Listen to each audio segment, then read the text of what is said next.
দুধে মাখা সন্দেশ খেতে কার না ভালো লাগে। তো আমি আজকে আপনাদের জন্য নিয়ে আসলাম সন্দেশের রেসিপি। চলুন পুরো ভিডিও লাস্ট পর্যন্ত দেখতে পারুন। আসসালামু আলাইকুম সবাইকে, আশা করছি আপনারা সবাই ভালো আছেন। আলহামদুলিল্লাহ আমরা অনেক বেশি ভালো আছি। সহজ পদ্ধতিতে ঘরের মধ্যে কিভাবে টেস্টি সন্দেশ বানানো যায় পুরো রেসিপিটি দেখুন ভালো করে। তো প্রথমে আমি নিয়েছি এখানে 250 মতন দুধ নিয়ে দুধটাকে ভালো করে জাল করে তারপর এর মধ্যে দিয়েছি গুঁড়া দুধ 2 কাপের মতো। পরিমাণ মতো আপনারা চাইলে বেশিও দিতে পারেন, কমও দিতে পারেন।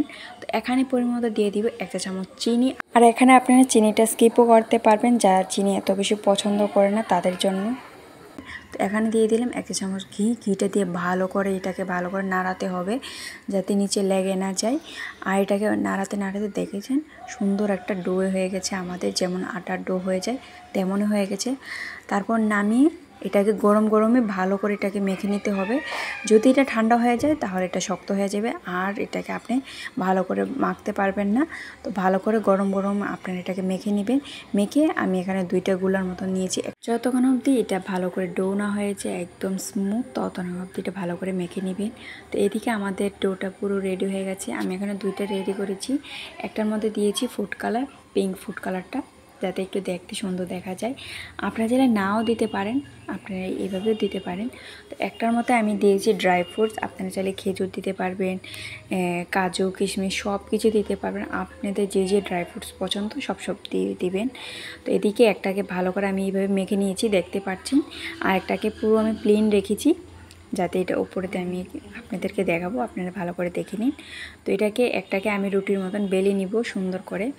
একটু নিচে দিয়ে একটু কর্নফ্লাওয়ার একটু দিয়ে দিবেন যাতে এটা নিচে লেগে না যায়। তো যেটার মধ্যে আমি ড্রাই ফ্রুট দিয়েছিলাম এটাকে ভালো করে রোল করে তারপর ওই সাদাটার মধ্যে আমি এটাকে রোল করে নিলাম। দেখতে পাচ্ছেন এই জায়গাটা অনেক বেশি আমার কাছে ভালো লাগে, কারণ এটাকে গোল করতে করতে অনেক বেশি গোল সাইজ হয়ে যায় তাই।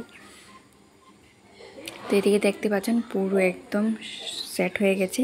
তো এটাকে আরও সেট করার জন্য আমি এটাকে পেপারের মধ্যে র্যাপ করে আমি এটাকে ফ্রিজারের মধ্যে, নর্মাল ফ্রিজারে আপনারা রেখে দেবেন আধা ঘন্টার মধ্যে। রেখে দিয়ে তারপর আমি আধা ঘন্টার পরে নামিয়ে দেখলাম পুরো শক্ত হয়ে গেছে, সেট হয়ে গেছে আমাদের বরফিটা। আর আমি এই বরফিটা খেয়ে অনেক বেশি পছন্দ করেছি, পুরো দোকানের মতো। আপনারা যদি না বানিয়ে খান তাহলে বুঝবেনই না। আর এই বরফি রেসিপিটা আপনারা বাড়িয়ে স্টোরও করতে পারবেন সবার জন্য, বাচ্চাদের জন্য, অতিথির জন্য। কেউ বুঝতে পারবে না এটা বাড়ির নাকি দোকানে। আমি আপনাদেরকে বলছি বানিয়ে দেখুন একবার, অনেক বেশি ভালো লাগবে। আর আপনারা যারা আমাদের ভিডিওতে নতুন আছেন প্লিজ আমাদের চ্যানেলটিকে অবশ্যই সাবস্ক্রাইব করে দিবেন নতুন ভিডিও দেখার জন্য। তাহলে আজকে এই পর্যন্তই। ভালো লাগলে লাইক কমেন্ট শেয়ার করবেন। And thank you for watching.